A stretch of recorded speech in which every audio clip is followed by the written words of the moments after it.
ఈ drugs mafia cinema ఫీల్డ్కి ఎందుకు అంటుకుంటుంది? ఈ మొత్తం టోటల్గా ఈ ఎంటైర్ ఈ భూ కుంభకోణాలు, చిత్రభూరు కాలనీ కుంభకోణాలు అసలు ఎక్కడికి వెళ్ళిపోతుంది? ఇది ఈ రోజు ఘటన కాదు. ఇది అలాగే డ్రగ్స్ మాఫియా ఈ రోజు ఘటన కాదు. ఇది గత 10 సంవత్సరాల నుంచి మమ్మల్ని భయపిస్తున్నారు, బెదిరిస్తున్నారు.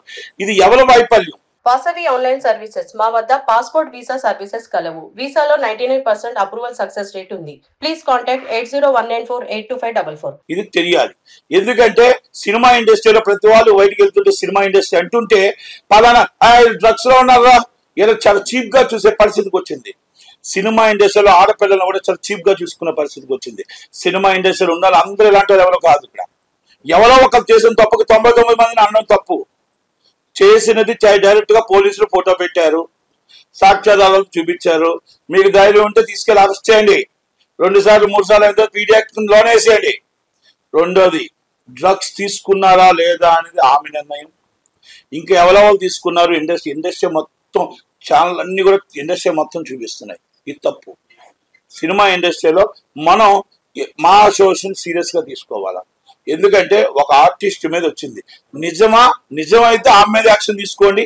అబద్ధం అయితే ఎవరైతే దీని మీద అబండాలు వేశారో వాళ్ళ మీద యాక్షన్ తీసుకోండి. వెరీ సీరియస్లీ మీరు డైరెక్ట్ గా ఛాంబర్ కంప్లైంట్ ఇవ్వండి. Chamber immediately south Indian chamber complaint ఇస్తుంది.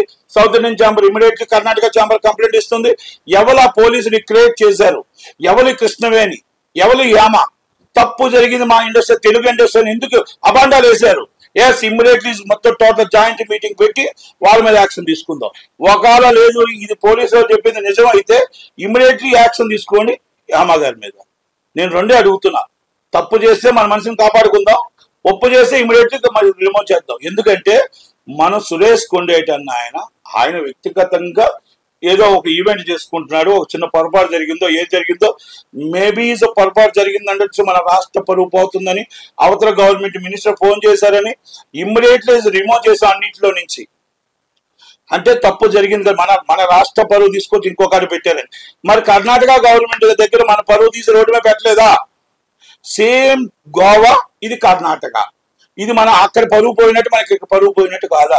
ఇంకా అక్కడ ఆయన వ్యక్తిగత విషయం, ఇక్కడ ఇది డ్రగ్స్ అంటే మన చట్టానికి విరుద్ధం. అలాగే మన మొత్తం ఇండస్ట్రీకి అసలు చాలా అవమానకర విషయం. మరి ఇలాంటి విషయాల్లో మనం ఏం యాక్షన్ తీసుకుంటాం? విష్ణు గారు, శివబాలాజీ గారు, శివాజీ రాజా గారు, నరేష్ గారు, దయచేసి వెరీ సీరియస్లీ మన పరువు, ఆంధ్రప్రదేశ్ పరువు తీసుకుని వెళ్ళి, మన తెలంగాణ పరువు తీసుకుని వెళ్ళి కర్ణాటక పోలీసుల దగ్గర అది తప్పు అని వాళ్ళ దగ్గర నిరూపిస్తే ఇమ్మీడియట్గా మనం యాక్షన్ తీసుకుందాం. మన మెంబర్కి మనం సపోర్ట్ చేద్దాం. తప్పు కాదనుకుంటే మన మెంబర్ని ఇమ్మీడియట్గా యాక్షన్ తీసుకుందాం. రెండింటిలో ఏదో ఒకటి తేల్చాలి. ఎందుకంటే మనం ఒక వ్యక్తికి చెప్పేటప్పుడు ఆ వ్యక్తికి ఎంత న్యాయం ఉందో ఇక్కడ కూడా న్యాయం అలాగే ఉండాలి. ఇంకొకటి, ఇది డ్రగ్స్ లో ఎవరెవరు పట్టుకున్నారా, ఎవరెవరు ఉన్నారని పోలీసులు నిగ్గు తెలుస్తున్నారు.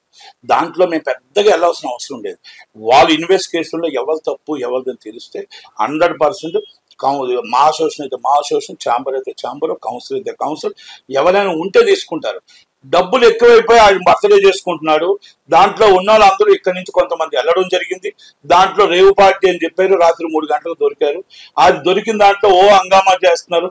ఒక చిల్లయ్యని అంటున్నారు, ఒక బిర్యానీ వండని అంటున్నారు, ఏదేదో చేశాను అంటున్నారు. ఇవన్నీ మనం పక్కన పెట్టేద్దాం. తప్పును నిరూపించుకోవాల్సిన ఇన్వెస్టిగేషన్ చేయాల్సిన బాధ్యత కర్ణాటక పోలీసుల మీద ఉంది.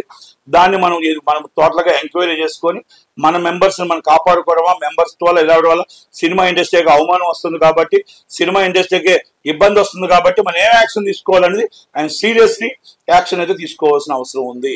ఇది నేను విష్ణు గారికి రిక్వెస్ట్ చేస్తున్నా, ఛాంబర్ ప్రెసిడెంట్ గారికి రిక్వెస్ట్ చేస్తున్నా. అలాగే సినిమా ఇండస్ట్రీని మనం కర్ణాటకలో మన పరువు తీసిన వ్యక్తుల మీద వెరీ సీరియస్ యాక్షన్ తీసుకోవాలా.